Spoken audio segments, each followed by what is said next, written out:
di kota Taif, ya. Para jamaah yang dimuliakan Allah Subhanahu wa taala. Dalam perjalanan kita menuju kota Taif ini, kita bisa membayangkan bagaimana perjuangan Nabi kita Shallallahu Alaihi Wasallam ketika itu, di mana Nabi Shallallahu Alaihi Wasallam beliau jalan kaki dari Mekah ke Taif. Ya. Ngapain beliau ke Taif? Beliau ke Taif dalam rangka untuk berdakwah di jalan Allah Subhanahu wa taala.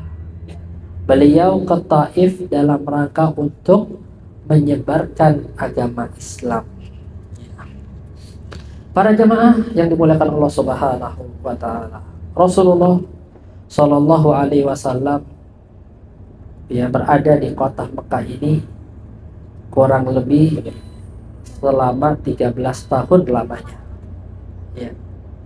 Selama beliau berada di kota Mekah ini, semenjak beliau mendapatkan wahyu, semenjak beliau mendapatkan risalah,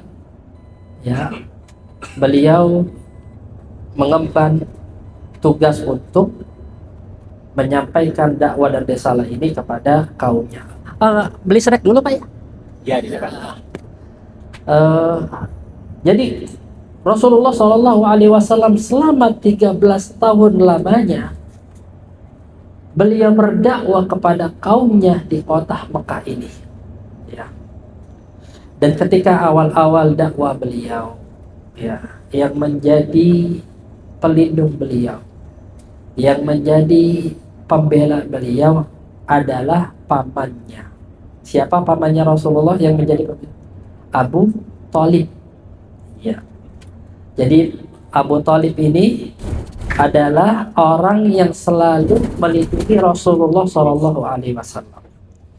Abu Thalib ini adalah orang yang membesarkan Nabi Shallallahu Alaihi Wasallam ketika beliau meninggal oleh kedua orang tuanya, ayah dan ibunya, serta kakeknya. Jadi Rasulullah Shallallahu Alaihi Wasallam ketika lahir beliau dalam keadaan yatim.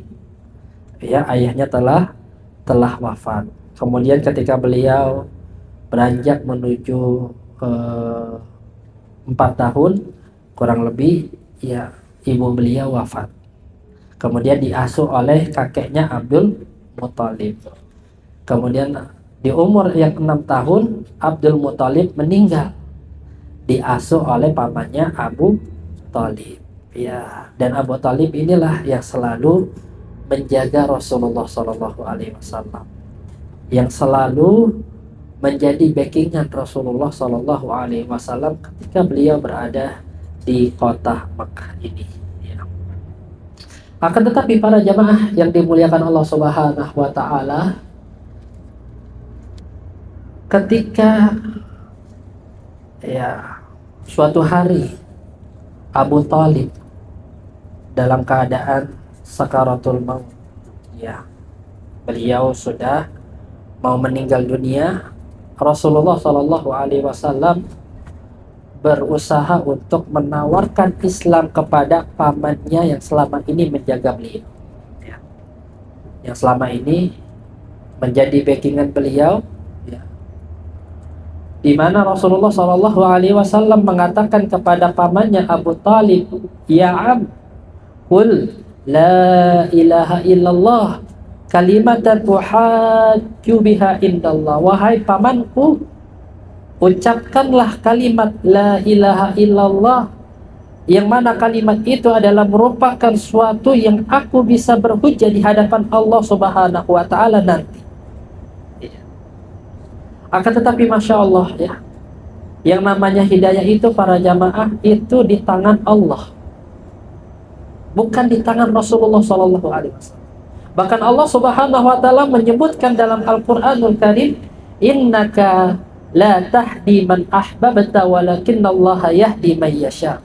Sesungguhnya engkau wahai Muhammad tidaklah bisa memberikan hidayah kepada orang yang engkau cintai, akan tetapi Allah lah yang memberi hidayah kepada siapa saja yang Dia kehendaki. Seperti seperti itu ya.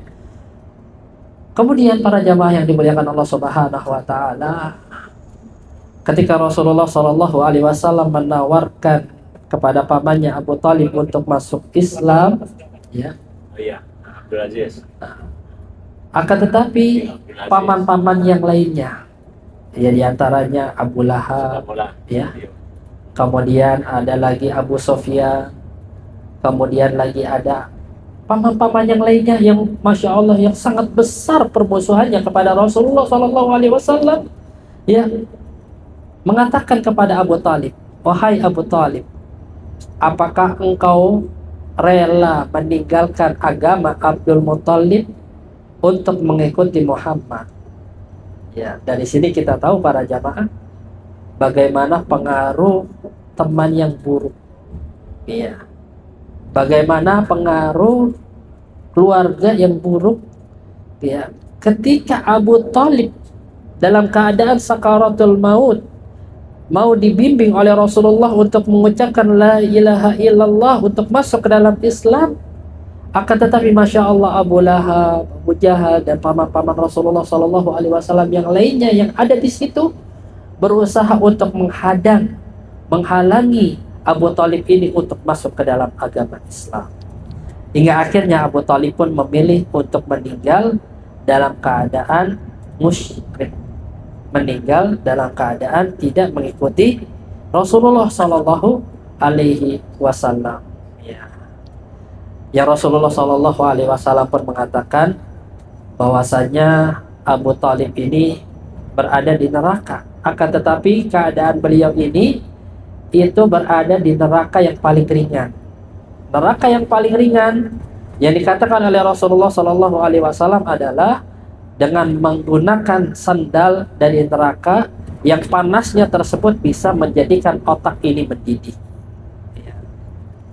Itu adab yang didapati oleh Abu Talib, ya, karena beliau ini tidak mau masuk ke dalam agama Islam, ya. Para jamaah yang dimuliakan Allah Subhanahu wa taala, setelah sepeninggalnya Rasulullah Shallallahu alaihi wasallam, setelah sepeninggalnya paman Rasulullah Shallallahu alaihi wasallam yaitu Abu Talib ini, ya, orang-orang Quraisy semakin menjadi-jadi untuk mengganggu Rasulullah Sallallahu alaihi wasallam.